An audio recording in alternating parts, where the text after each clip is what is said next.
Aka, Samarqand shahrida shov-shuv, vokzal orti hududi katta shahar bo'lyapti. Hamma reklama qilyapti. Juda ko'p quruvchilar, to'pli kompaniyalar reklamalarni ko'ryapmiz. Lekin hech kim to'liq tushuntirib bera olmayapti-da, o'zi nima, qanaqa hudud, qanaqa shahar bo'ladi, kimning tashabbusi bilan bo'lyapti, qachon quriladi, shu haqida bir ma'lumot berib o'ting. Zo'r savol berdingiz Yo'lxon aka. Qarang. Birinchi etapga kelsak, bu loyiha muhtaram prezidentimizning tashabbuslari bo'lyapti. Samarqandda 301 gektarlik vokzal temir yo'l o'rta hududida tasdiqlab ketdilar loyihalarni. Ha, o'sha noyabrdagi tashriflar vaqtida hurmatli hokimimiz prezentatsiya qilib berdilar, ko'rib tasdiqlab berdilar, start berib. Va bu loyiha juda ham katta loyiha. Bilasiz, Toshkentda yangi Toshkent bo'lsa, Samarqandda yangi Samarqand loyihasi xuddi shu loyiha bo'ladi. Endi bitta game plandan ko'rsatay sizga shuni. Aka, bu yerda 20 tadan ziyod katta qurilish kompaniyalari ishlayapti. 20 tadan ziyod quruvchilar hozir shu yerda qurilish olib beryapti. Ha, birinchi bosqichni o'zida hali aka. Samarqand shahrida hali bunaqasi bo'lmagan, yo'q bitta aka. hududda 20 dan yomon ishlagan quruvchilar bo'lmagan. Yo'q, birinchisi ham shu bo'ldi. Birinchi marta bu. Birinchi marta shu birinchi loyiha ham shu bo'ldi aka. Qarang. Mana shu vokzaldan temir yo'l o'rta hududda o'tkazuvchi osma ko'prik. Mana shu katta yo'l bo'lar ekan. Juda ham katta aka, 8 polosali yo'l bo'ladi. Bu yo'lni kelish qayerdan bo'ladi? Gagarinda yer osti tunnel bo'ldi, bilasizmi? O'sha yerdan o'tganingizda mana shu xuddi shunaqa. Shu yerdan o'tganingizda mana bu loyiha joylashgan. Mana bu hozirgi kurukka to'g'ri keladi-da, to'g'ri? Xuddi shunaqa aka. Hozirgi eski kurukka to'g'ri keladi. Endi aka, bu yerda 20 tadan ziyod qurilish kompaniya deyapmiz. Mana shu yer. Aka, undan oldinchi men o'rtadagi narsa e'tibor tortyapti-da, bu nima? Shunda? Bu aka yangi bulvar. Ha, bulvar bo'ladi. Albatta, bu loyihani birinchi bosqich bilan ikkinchi bosqichning o'rtasida bulvar bo'ladi. 6 kilometrlik bulvar. Bu o'zimiz eski bulvarga o'xshaganmi yoki bu vaqtda yangi bulvar bo'ladi. Sababi ichida juda ham ko'ngil ochar joylar, bog'lar, sayrgohlar, musiqali fontanlari, bilasizmi, reklamada ham bo'lgan, hamma narsasi bo'ladi. Juda ham zo'r bog' bo'ladi. Endi aka, bu hammasi alohida lot bo'lsa kerak. Bu yerda nimalar bo'lyapti? Qurilish bo'lyaptimi? Kimlarniki? Aka, uje qurishlar boshlangan. Qaysi etaplar uje birinchi etajga ham kelib chiqqan. Mana bu dargoh loyihasiniki. Endi birma-bir aytib o'ta olmayman. Endi qisqacha bilganlarimni. Bu yerda Real City, Afrosiyob Residence, mana bu Zuhol Groupniki. Ha, bu Zuhol Groupniki. Polni Zuhol Groupniki. Zuhol Groupning afzalligi nimada bilasizmi? Bitta afzalligini aytib o'tay. Mana bu oldi ko'cha, trassa, orqa bulvar. Mana shu proyektning orqa qismi bulvarga qarab turadi. Oldi qismi katta ko'chaga qarab turadi. Ikki tarafdan olganda ham sentralniy joy. Albatta, ikki tarafdan sentralniy ko'cha aka.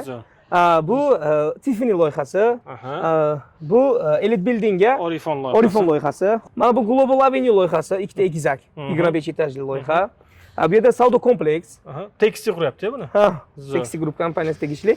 Bu yerda esa Zuhol Premiumning yana bitta loyihasi. Bunga alohida to'xtalamiz. Hali kelgusida buni ham boshlaymiz. Aka, demak, hozir ko'rishim bo'yicha Samarqand shahridagi to'pli quruvchilar shu yerda hozir qurilish qilyapti ekan, to'g'ri? Juda ham katta kompaniya. Zo'r. Endi aka, men ko'ryapman, katta joy, hamma alohida o'zini joyini olgan. Endi mana shu Zuhol loyihasini boshqa joylashuvlarga nisbatan nima afzalliklari, nima ustunliklari bor? Afzalligi birinchidan aka, birinchi bosqichda joylashgan. Juda ham birinchi bosqich, keyin yer maydoni juda ham katta, ko'p mana qavatli domlarning o'rta masofasi katta. Aytmoqchimanki, sayrgohlar, aylanadigan parkovka uchun hech qanaqa muammo yo'q. Ikkinchi afzalligi, orqa tomoni ham, oldi tomoni ham katta yo'l. Bu yer bog'ga qaragan tomoni, bu yer katta ko'chaga qaragan tomoni. Keyin e'tibor bering aka, loyihamiz hamma taraflama yo'l. Hech qayerda nima desam, tupikka uchramaydi. Katta aylanadigan yo'l aka. Inshaalloh bu loyihamiz parkovkalar ham bor. Aha, keyin aka, Zaynab hududini ko'rdim-da, qayerlarda baland, qayerlarda past, Turkiyaga o'xshagan joy bo'lar. Biznikini yo'q aka. Loyihamiz juda ham tekis joyda joylashgan. Bizdan keyingi tomonlar mumkin bo'lishi mumkin, lekin bizaniki tekis joyda joylashgan ekan. Demak, eng baland joyda joylashgan ekanda. 90% dan ziyod o'sha sinovsiz ishlar ham ketdi aka, Allohga shukr. Hozirda endi qurilishni boshlaganmiz. Videoda ham qo'yib boryapmiz.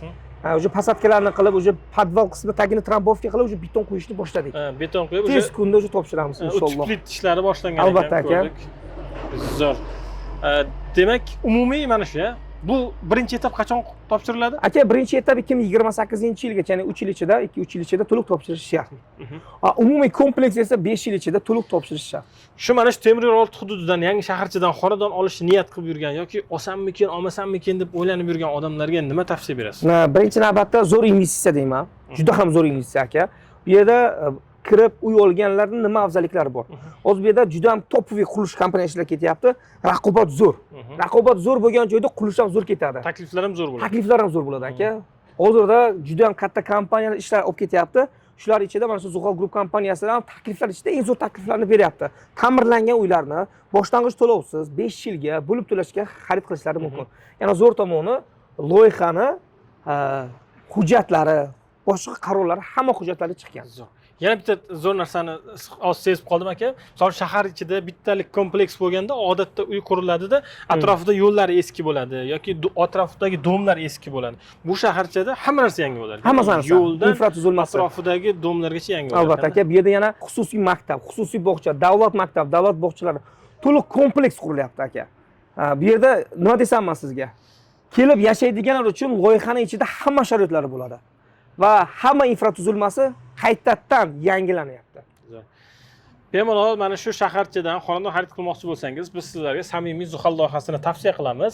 Qanaqadir qo'shimcha ma'lumotlar kerak bo'lsa, mana shu ekrandagi raqamlar orqali biz bilan bog'lansangiz bo'ladi yoki sotuv ofislarimiz ham ishlab turibdi. Kelib xonadon xarid qilib, mana shunaqa zo'r joylarda yashash hammaga nasib qilsin. Albatta, sizlarni kutib qolamiz.